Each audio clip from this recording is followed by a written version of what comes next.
પરિણામ ઘણું અત્યાર સુધી જે આવતું તેના કરતાં ઘણું સારું છે, પણ એક કબૂલાત કરવી પડે શિક્ષણ નગરી તરીકે, સંસ્કારી નગરી તરીકે, કે વડોદરાનું પરિણામ નીચું છે પ્રમાણમાં.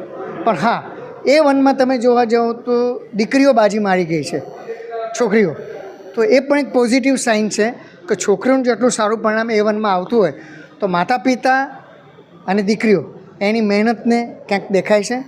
પરિણામ નીચે આવવાના પણ કારણો છે, જેની હું તમારી જો થોડી ચર્ચા કરી લઉં કે ઘણી વખત થતું હોય છે કે 10મા ધોરણના આ એક પણ વિષય નથી, એકાઉન્ટ, સ્ટેટ, BO, આ બધા વિષયો એવા છે કે જે 11મામાં વિદ્યાર્થી આવે એ લોકો માટે નવા છે.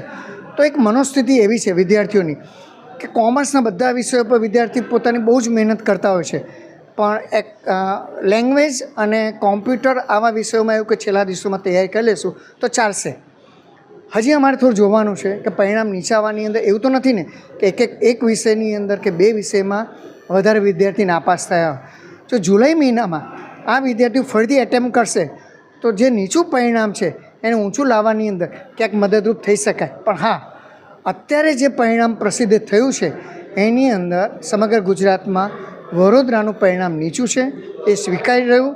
પણ હા, વિદ્યાર્થી જે પરિણામ નથી મેળવી શક્યા એમના માટે જુલાઈ મહિનાની અંદર પરિણામ મેળવવાની એક સારી તક છે. ખાસ કરીને લેંગ્વેજની આપણે વાત કરીએ તો 11મા ધોરણના સ્ટુડન્ટને લેંગ્વેજમાં મહેનત. હા, ઘણી વખત એવું થતું હોય છે કે ગુજરાતી વિષય છે કે અંગ્રેજી વિષય છે, વિદ્યાર્થીઓ એને કેઝ્યુઅલ વિષય તરીકે લેતા હોય છે. બાકીના વિષયોની અંદર એ લોકો એક આયોજન કરતા હોય છે, રાત્રે જાગતો છે, અને એવું છે કે છેલ્લા દિવસોમાં આ વિષયમાં તૈયારી કરી લેશું, વાંધો નહીં આવે, એટલે ઓવર કોન્ફિડન્સ, વાંધો નહીં આવે એની અંદર જ કોમ્પ્યુટર જેવો વિષય છે, ગુજરાતી છે, અંગ્રેજી છે, એમાં પરિણામ નીચું આવે છે. કોમ્પ્યુટરમાં OMRની અંદર એક્ઝામ આપવાની હોય છે, એટલે ઘણી વખત એવું પણ જોવા મળે કે 32 માર્ક્સ આવે, 1 માર્ક્સ ઓછો છે, 33 માર્ક્સે પાસ થવાનું, તો પણ વિદ્યાર્થી નાપાસ થશે. તો આ બધા કારણો ક્યાંક પરિણામ નીચું આવે એમાં ભૂમિકા ભજવતા હોય એવું મને લાગે છે.